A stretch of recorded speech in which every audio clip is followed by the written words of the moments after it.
Hola familia, I'm Rosaline, and this is Growing Up Spanglish, a podcast about the chaos of being raised between two cultures. If you grew up speaking English at school and Spanish at home, navigating traditions, family expectations, and everything in between, then you're in the right place. Our stories, our experiences, and maybe a little chisme along the way. This podcast is recorded at Collab Studios in the heart of Miami. Last week, we left off in a deep conversation with Ashley about healing your inner child and family dynamics. This week, we're picking up right where we left off. So we spent a lot of the first half talking about family dynamics, a lot of mental health, a lot of breaking of generational curses. You brought up the fact that you are a business owner. Give us a little bit more of the trajectory of your career, because it sounds like you've done quite a few different things. So essentially, I started off as a journalist, news anchor. I took the broadcast communications route in college, and really I grew a liking for it in high school. Were you in the morning announcements? So, yes, I was, but I just volunteered for one day. When I had expressed my interest in something nature of anchoring, being a journalist. To a teacher? I was hit back with the, you have an accent, but that's even more of a reason why I should do this, because not everybody doesn't have an accent. Like, we come from different places. We talked a little bit off air about content creators and how this day and age, your authenticity is your calling card, right? Going to school for journalism or broadcasting, even acting, you had dialect coaches. Like, you weren't really allowed to show where you were from regionally and things like that. It's an outdated way of thinking. And I'm glad that it didn't stop you.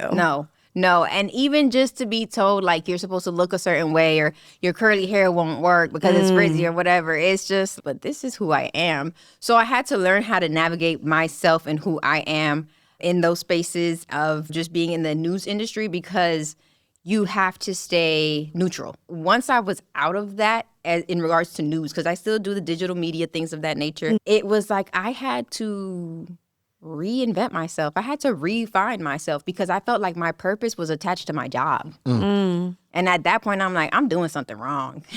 Because when I lost my job, I lost myself. And from that moment on, I told myself that I would never allow anyone to put me in a position where I have nothing. Did you resent making the accommodations to fit into this job, and now you've lost it?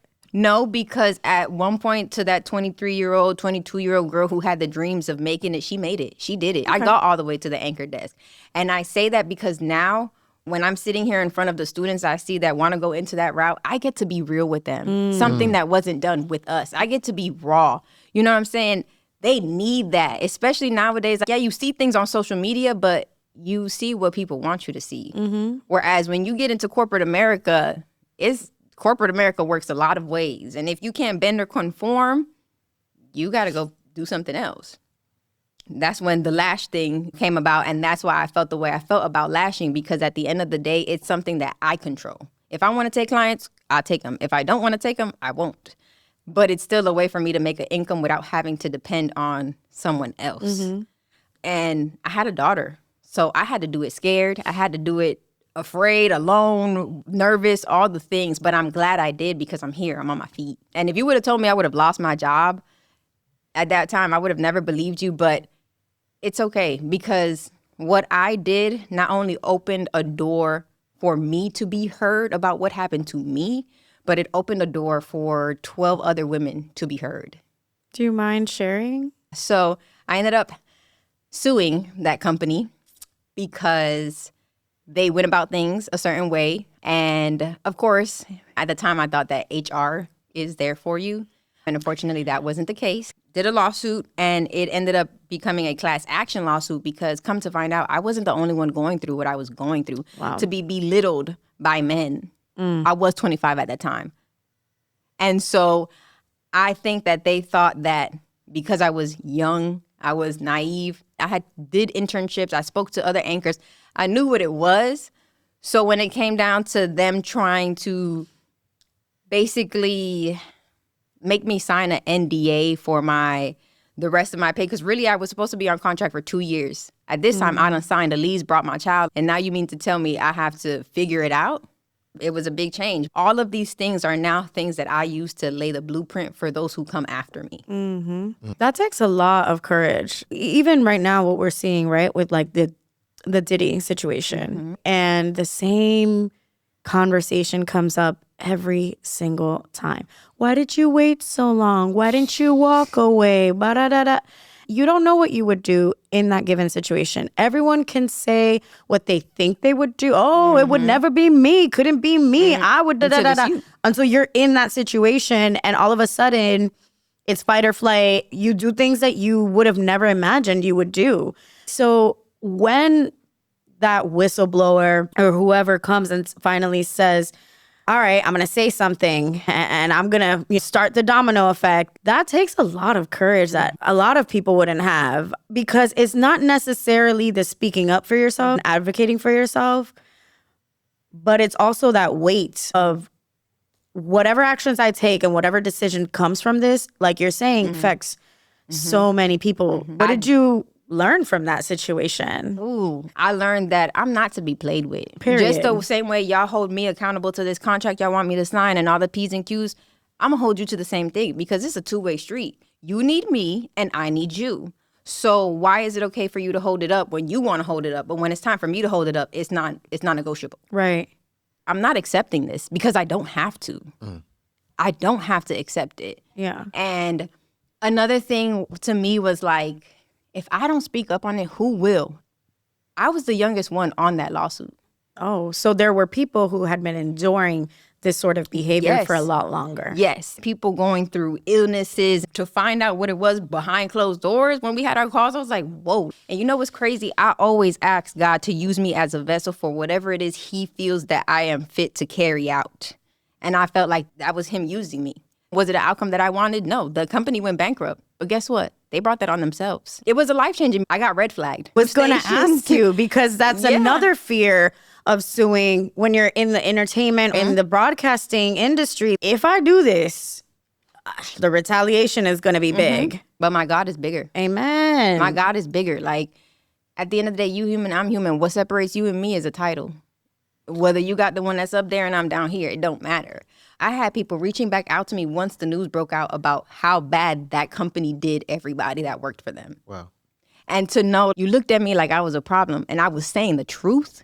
Now, because everybody else done spoken and they done moved how they were moving behind closed doors in public, now it's, oh, dang.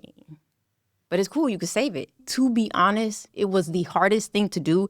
I'm big on respect. I'm going to give you respect. Even if I don't know you, I'm going to give you respect. Maybe that's just the New Yorker in me. But I would expect that you can at least do that back. You work with students now at your alma mater. And if you had some pointers to be like, here's what not to tolerate in the industry. Black and white is your life. Whatever you discuss, if it's an agreement, if it is value, if it has time, money, whatever it is, get it in black and white. Because at the end of the day, that's going to save you.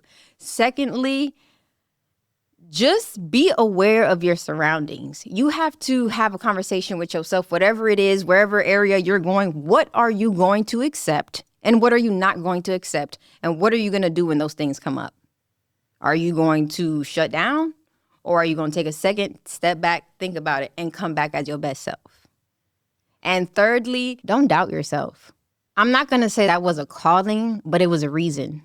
And I would not have known the reason if I didn't go through the process, because I found out the reason at the end. You're not going to know it while you're in the sea going through the hurricane. Or once you get to shore, it's, oh, wow, I kept going and I see the clearness now.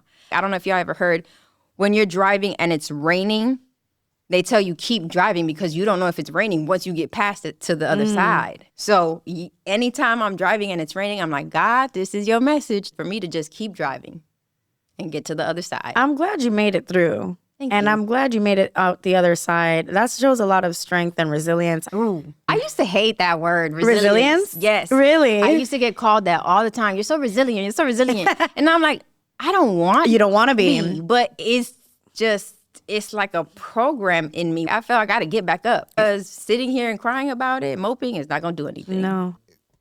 So two things that I love about this, right, is she specifically used the word advocating. I love that because parents live in lecture.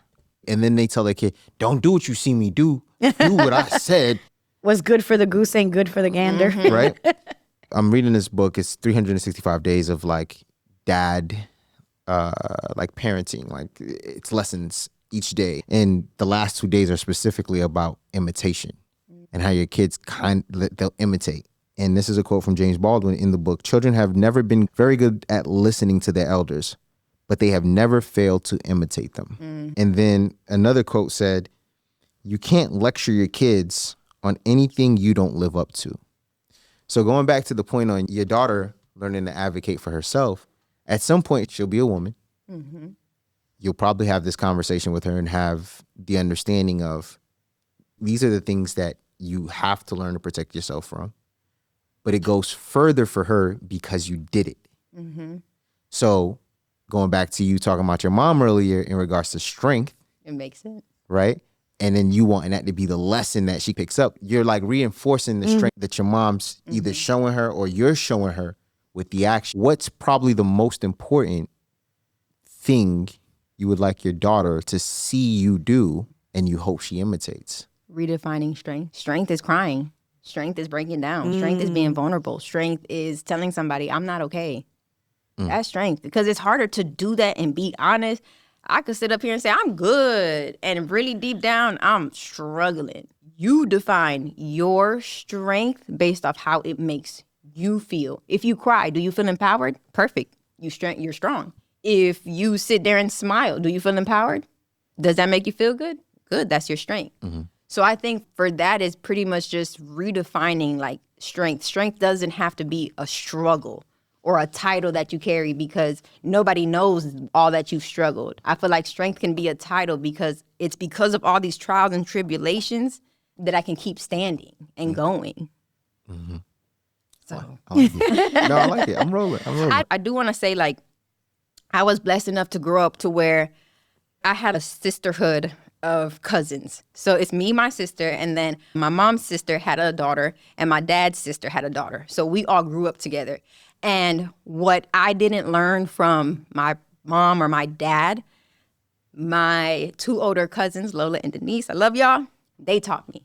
And that to me is something sacred because not everybody has that. But I learned so much from them and seeing how they went through their things. They gave me their blueprint so that I wouldn't have made the same mistakes they did. That's beautiful. I always wish that I had that kind of, I have cousins, obviously, and we grew up together to some degree. I always do kind of wish that we were a little closer, a little more tight-knit.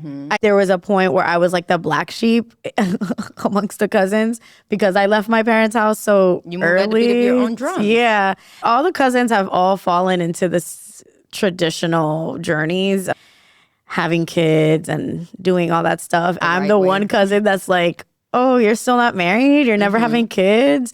Oh, you're doing this podcast thing? You're moving out of the country? Oh, I don't find fulfillment in the things that other people do. So I'm cool with that. I find that when you're like the unmarried, childless family member, it's like they don't have anything else to talk to you about. There's so many topics we could discuss, but it's like you're not married and you don't have a partner and you don't have a child. So we don't know what to connect with you about. Because to them, that was defined as success. If you do anything beyond that, it's, oh, she's wild for that. Or, oh, did you see what she's doing? And I was going to say this earlier. I feel like sometimes people from our culture or Hispanics will, like, if you don't answer the phone, right? And then 5 minutes later, they call you and you answer. Why you didn't answer my phone? You didn't want to talk to me? You don't call me. Instead of hitting me like that, why don't you say, hey, you didn't answer your phone the first time. Everything okay? You good? Like, I'm just reaching out to check on you. Yeah. And I feel like that's just... The guilt trip is part of it. Yeah. It's part of culture. The They dynamic. can't help it. They can't help it. I was trying to get there. Yeah, 'cause They I'm can't like... help it. I wanted to ask about going to an HBCU, right? yeah. What made you choose FAMU? It being an HBCU and you being Dominican and that age-old discourse of are Dominicans Black people? Let's talk about that. Let's do it. Let's do it.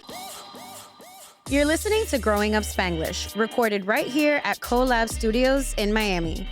Whether you're launching a podcast, shooting video content, or leveling up your brand, CoLab has the space, gear, and community to make it happen.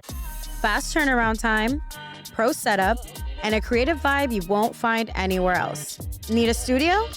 Pull up to CoLab. Book your free tour today at letscollab.us. That's Let's Collab with 1L.us. Ahora, back to the show. So I always say I didn't choose FAMU. FAMU chose me. So my sister actually went to FAMU first. I applied to other schools and I got waitlisted. But for some reason, something told me to apply to FAMU.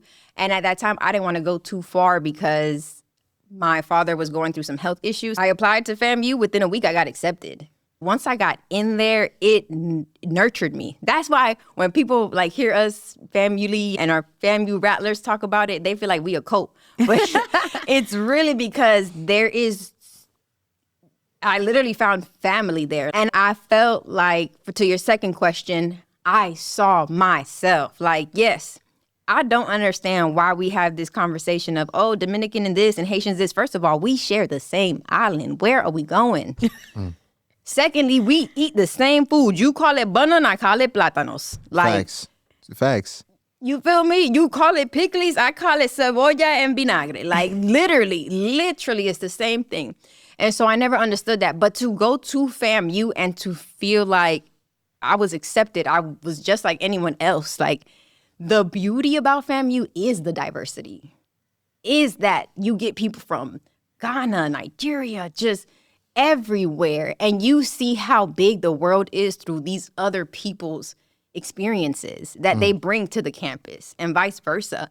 I will always be thankful for FAMU. It created the person I am today. It's the reason I'm here today. Just even being in the journalism program, like when I tell you they made sure that we did not leave there unprepared, they set me up to the point where I stood out when I was interviewing other candidates with stations and stuff because I knew how to work a camera. I knew how to get an interview. I knew how to cut video, make a package, write a script. I knew all of that because they said you will not graduate if you don't. I had people who cared. I had professors who cared. Because now, oddly enough, I work for the communications department on campus for FAMU. And it's full circle. It's just full circle. I went from interning there to now being a senior communications specialist.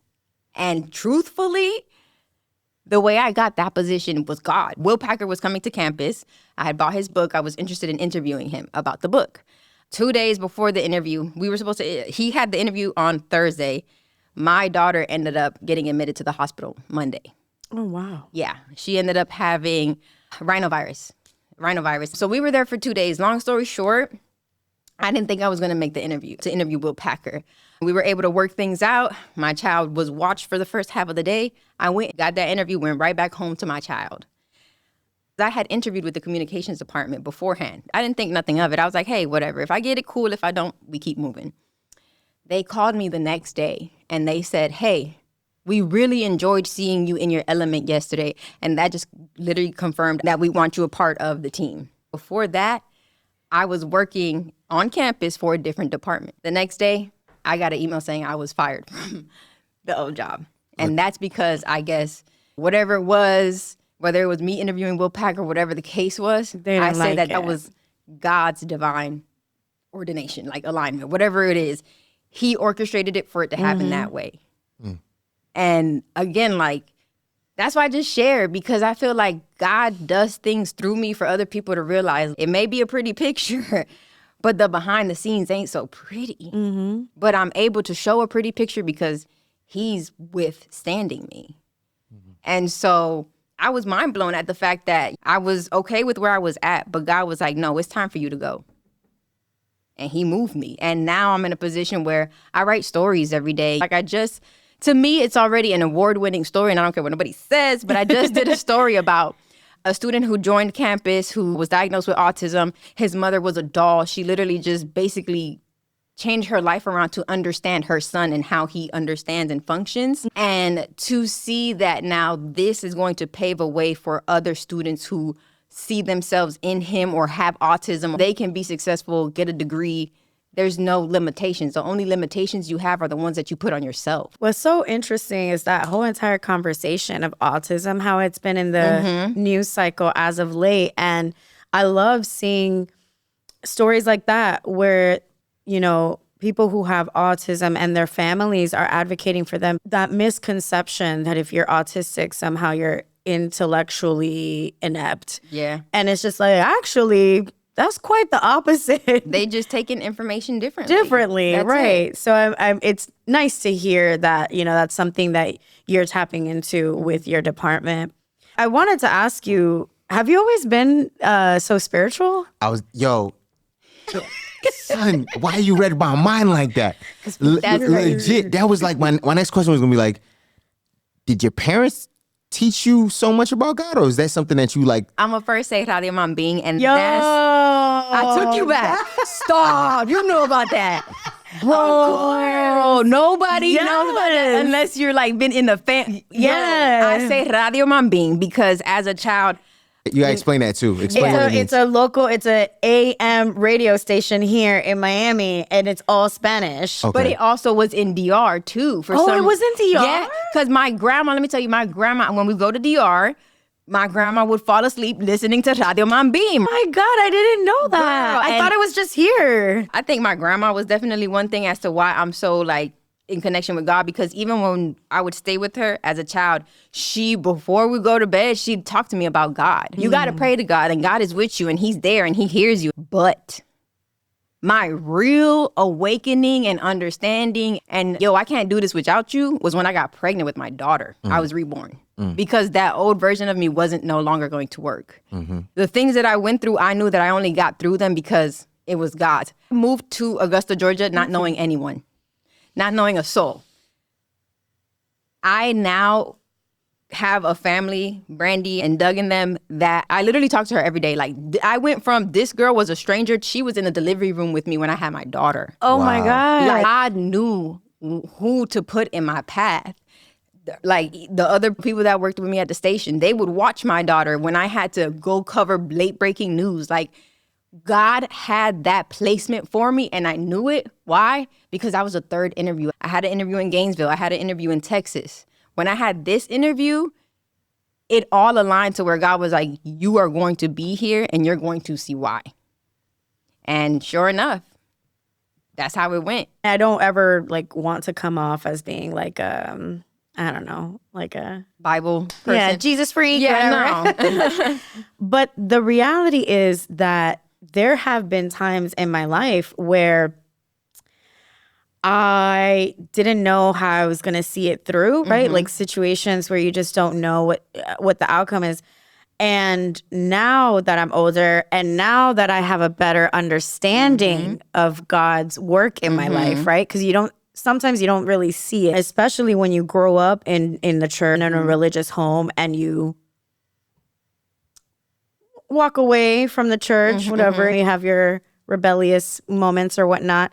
But I always say that anytime when I'm questioning anything feels uncertain, even just like mental health related, always think like, why am I worried when God got you? You already know. Hello. God gonna see you through it. And there's like times, like I remember one time I was driving, I was in my car, I was listening to music, and I was just in such a genuinely good mood, right? And this must have been after like a dark period, because I just remember thinking, I'm so happy right now. Oh, I feel so good right now. I feel good. I feel at peace. I feel happy. Like I don't have the things that I was previously concerned about. I'm not worried about them right now. And I was just like at the red light, the sun is shining, the music is playing. And I just vividly remembered thinking, wow, God really got me through that. Wow. Like you sitting there in the car and you're just like, I'm really here right now. On the other side. So it's just like, when people are not spiritually inclined, it's hard to understand that feeling. I'm a very big proponent of like our mouths and the power of our mouths, the power of our tongues, and things that are spiritual. The 4 Agreements, y'all. That's a good book. Right, great book. The people who don't understand God is because they're not speaking enough to him, but they're not also speaking enough for him to have space in their lives. And what I mean by that is like, you're saying so much negative all the time. How's he supposed to work? You're going with the laws that he's written in the sense of the power of life and death is in your tongue. So if you're sitting here, you're saying, yo, today's bad day. Nothing's ever in my favor. Nothing ever works for me. Nothing. What room I got to work in? What space I got to work in? So MJ, she'll tell you, she'd be mad at me because I always, things work out for me all the time. She'd be like, here you go. Favorite. Here. I'd be like, I'm God's favorite. I know he made all of y'all too, but I'm his favorite. Like, y'all cool, but I'm his favorite.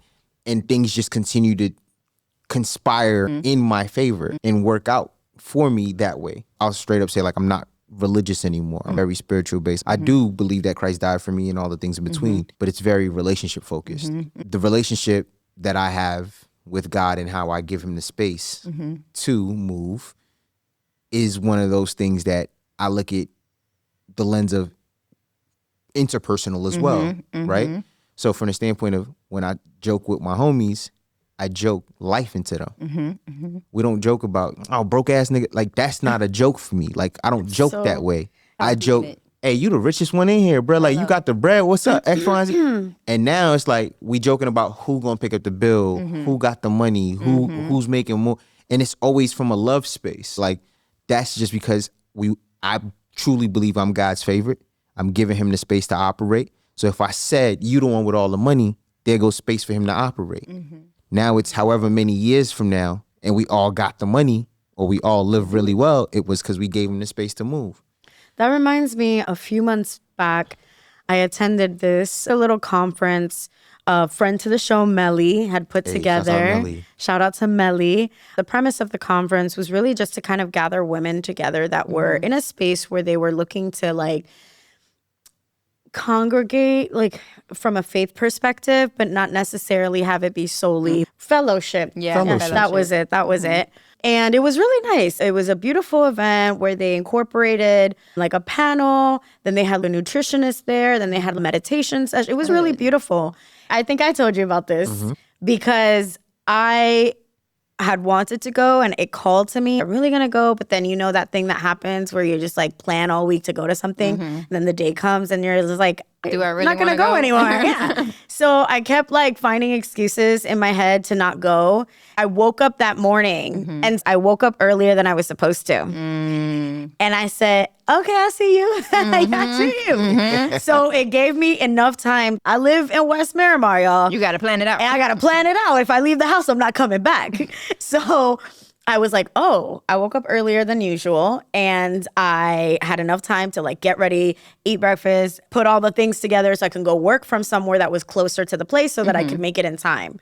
So whatever, it all worked out. So I was like, this is a sign. This is a sign that I'm supposed to go. And I'm glad that I did because it was such a beautiful space to be in. And I'm bringing that up because one of the women that was part of the panel, she brought up something that I had never considered before and really shifted my perspective when we're looking for clarity or we're looking for deliverance. But the Bible says that we are supposed to rest our problems on him. And very similar to what you're saying about creating the space and opening the door, if you are constantly praying about the same worry and constantly stressing about the things you're asking to be delivered from, you're almost kind of telling God that you don't trust that he gonna get you through it. You're not even kinda, you 100%. No, like, you're saying that What's the point? you're telling like, I don't have full faith in you, so I keep praying about the same and worrying, and it's eating up my whole entire, you know what I mean? And when she said that, I was like, that's what I've been doing. Oh my God. And I was just like, wow. And completely shifted my entire perspective on just prayer and having faith and believing in God. Because why not? Because you've delivered me from other things. So why am I fixated on the problem? I've learned throughout the years, and I think this is also my grandmother, your relationship with him is your relationship with him. You don't need to necessarily go to a church to have a relationship with him. You go in a prayer closet and say, God, this is a time that I am giving to you, these 10 minutes, 20 minutes. That's your relationship with him. And I feel like another reason why people don't tap into him for real is because they look at other people who are tapped into him and they say, oh, but they live with these stipulations and they got, listen, at the end of the day, he said, come as you are. He made you, so he knows. We could have a whole, we would sit here and talk for a whole another 2 hours. So I'll just leave it at this. There's a huge difference between people who are religious and people who are spiritual. And that is why I asked you specifically, were you always so spiritual? Yes. Because there's a lot of people who live by a doctrine and live by the rules and the 10 commandments and this and that and the other. And then you look at your life. And this is why people have questions about people in the church setting, because you're telling me to do this, but then you're behaving like this. And we'll leave it at that. You know this thing right here. Listen, I do. This is a little PTSD though. Wait, what? And the PTSD, I don't know what I'm about to get because in my mind, I'm really hoping for some cookies because they taste really good when they are in there. But right now, What you thinking? my grandma sewing kit, my mama sewing kit. Everybody seems to have that same Or relationship buttons. with why did we have so many doggone buttons? Why did we have You so aren't many even a seamstress at home. I'm going to answer that because we got to get at these companies real quick. Let me look at the camera. Y'all got to stop robbing us when we buy clothes. Send the button with the sweater, man. Send the button. That's why they had all the buttons, because back in the day, you used to buy the clothes and it would come as an extra button. with the backup. Yeah, exactly. The You know what I backup. mean? Okay. Same with the pen. Stop stealing from us, bro. Give us the buttons They that we don't give paid us the for. buttons They don't like give they us the used buttons. to. That's what it That's is. hilarious. So you think there's buttons or you think there's a sewing kit? I don't know. All right, we'll open it up. See what's in here. I'll be putting on my Oh, there's actually Selena Gomez cookies, girl. Not that there's actually cookies in here, Oreos. Oh, decided to like switch it up today Hey. because Selena Gomez came out with these cookies. What? And they're like horchata flavor, horchata. I don't even like cookies like that. Don't get on me about what I do not Hey, like. I'm letting you ride, bro. I'm letting you Let me ride. rock. I don't even like cookies like that, but I saw them and I saw everybody talking about them. So I was like, oh, let me bring them. And then Ashley and I could taste them. Yes, we So can. go ahead and grab one. I'm going to grab Y'all one. gotta do the Slide that to on-air you. review. Can you catch this? Yeah, Got go it? ahead. Caught And I it. got, So I thought it'd be funny to like taste it. but open it up over here because on the audio I could hear it. I could hear it. We're now at And the Growing Up Spanglish AM. ASMR. We're opening. Wait, first I gotta do like this. Yeah, go ahead. Do it that way. Yeah. We're opening it up. Oh my goodness. See what we're gonna have in here. And just in case we have the So these are really cute because they have her Smell really signature on it. they smell good. So that's too. So they're supposed to be smell horchata, so they're supposed to be like cinnamony. Let's see. You know. Uh-oh. You know. Oh. And that's because I was on the plane yesterday. What's this giving? This call? Yes. Them airplane cookies. Just with the smell too. I will say it's definitely giving Biscoff. Teddy Graham, too. Like really in that bag. Oh, it's a All right, Selena, you did your big one. Yeah. At least for me, because I like Biscoff. So I like it.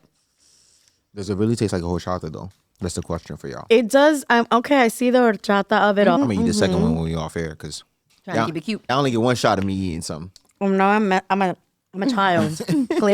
Clearly. Yeah, that's so yummy, Selena. She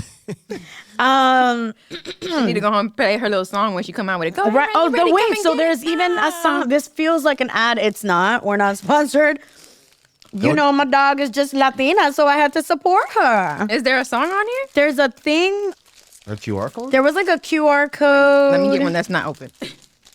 Oh, maybe it was on the box. But there's like a QR code. You scan it or you take a picture of it and it leads you to a song. Oh, Yeah, we love the marketing. that was cute. Oh. Yeah. Actually, on the cookies, there's unique designs as well. Oh, you see? There's like music symbols. Mm-hmm, Hey, yo, Oreo, cut the check. Yeah, cut the check, Cut baby. the check. All right. No, but this is cute. That was really cute. I'm here for my Latinas, you know? I think you just healed the childhood version of me. Yes. I feel like I finally opened You one have and a there's new cookies. memory. Hey. I love it. Hey. All right. So, Ashley, thank you so much for being here. Thank you for having such a beautiful and in-depth conversation. This was a nice one. This was really good. And I generally, for the most part, I don't find myself relaxing too much when I'm on this side of the mic. I don't know why. It's the control freak inside of me. But this was such a nice, easy, flowing conversation. I thank you for that. No, I think thank it's you. the spirituality of it all. I think there was...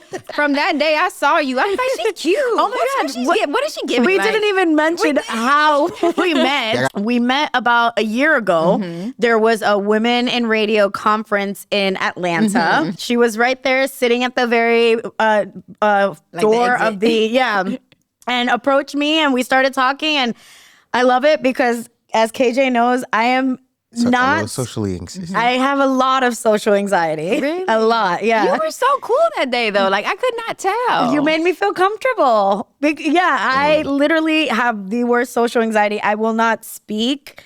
And if we go in places in public, he has to do the speaking for me just because I it's bad. I just don't know how to function until I feel comfortable. I just want to say thank you because you don't even know that last part of it. I have always told everyone the only thing that I want is that for whoever has an interaction with me, I want them to walk away in a positive note. I want them to walk away, oh, wow, I really enjoyed that. Because you never know how a simple conversation can change somebody's life trajectory. But I also will say thank you for allowing this podcast to be what it is, Growing Up Spanish, to be this space because for the first time, I felt like I feel light. I feel so light. And before, it would be like I would be scared to tap into that type of conversation. But now I'm so proud. I'm so proud. And for those of you listening or watching back home, thank you so much for tuning in to another episode. We always just hope that if this reaches one person and you felt seen or heard today, then that is all that matters. Hey. Bye. Peace.